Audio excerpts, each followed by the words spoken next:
Halo brother,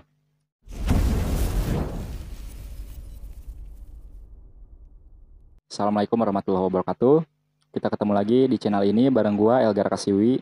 Salam kenal ya buat semua penonton yang berasal dari manapun. Kali ini gue mau ngebahas sebuah insiden yang terjadi di Indonesia. Ada seorang pemain debus yang gagal ngelakuin sebuah atraksi di suatu acara kesenian. Jadi kronologis awalnya, beliau itu tengah mempersiapkan diri didampingi rekan-rekannya buat ngelakuin aksi berbahaya dengan cara megang strum. Gue nggak tahu ya itu kabel bertegangan tinggi atau enggak. Tapi tetap daya listrik mau kecil atau besar, kalau udah kesentuh ya bisa nimbulin reaksi sakit gitu, kecuali strum korek gas.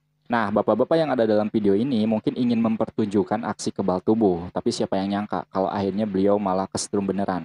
Pas dia mulai megang kabel yang lumayan besar itu, tubuhnya langsung kejang-kejang, sampai akhirnya nggak sadarkan diri cuy. Lalu rekan-rekan sekitarnya langsung mengevakuasi karena panik atas kejadian tersebut. Gue nggak tahu si bapak yang ada dalam video ini selamat enggaknya. Harapan gue mudah-mudahan sampai sekarang, sampai detik ini, beliau masih ada. Mungkin ada sebagian dari penonton yang kenal sama beliau.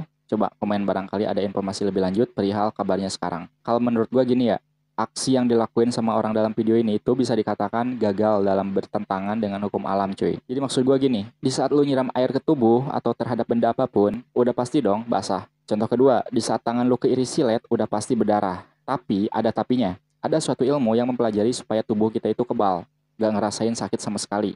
Kalau dalam ilmu medis, menggunakan metode anestesi atau bius melalui obat-obatan tertentu yang udah disuntikan. Lu orang-orang pasti udah tau lah. Tapi ada juga penghilang rasa sakit dengan cara alami, yaitu mensugesti pikiran. Ini bisa kita sebut hipnosis, keadaan di mana pikiran bawah sadar itu meyakini sesuatu yang gak masuk akal menjadi masuk akal. Contohnya, kayak yang dilakuin oleh pemain debus yang ada dalam video. Hal tersebut sebenarnya bisa dilakuin dengan cara hipnosis. Jadi kesimpulannya, tubuh kita itu secara teknis bisa dimanipulasi supaya nggak ngerasain sakit saat ngelakuin hal-hal tertentu.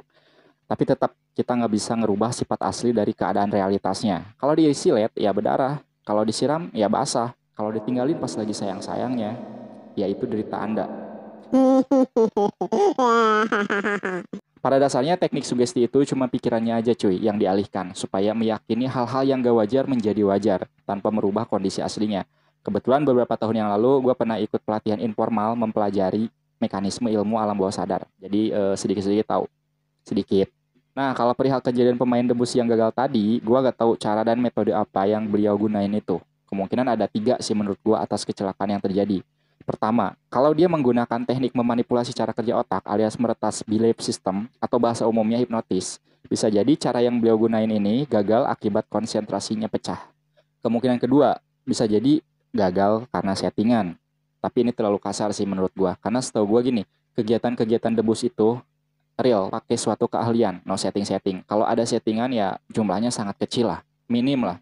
Kemungkinan ketiga, bisa juga ada kesalahan atau miss dari teknik yang beliau gunain. Cuma beliau dan orang-orang yang ada di situ yang tahu. Gue cuma sekedar menduga-duga aja. Rekaman aslinya, seperti biasa, ada di kolom komentar. Lu juga bisa gabung ke grup Telegram channel ini. Linknya udah gue sertain di sana. Gue batas selama 4 hari. Kalau udah habis masa aktif, nanti lu DM aja ke akun Instagramnya @ntppictures. Mungkin segini dulu dari gue. Kita ketemu lagi di video berikutnya. Thank you.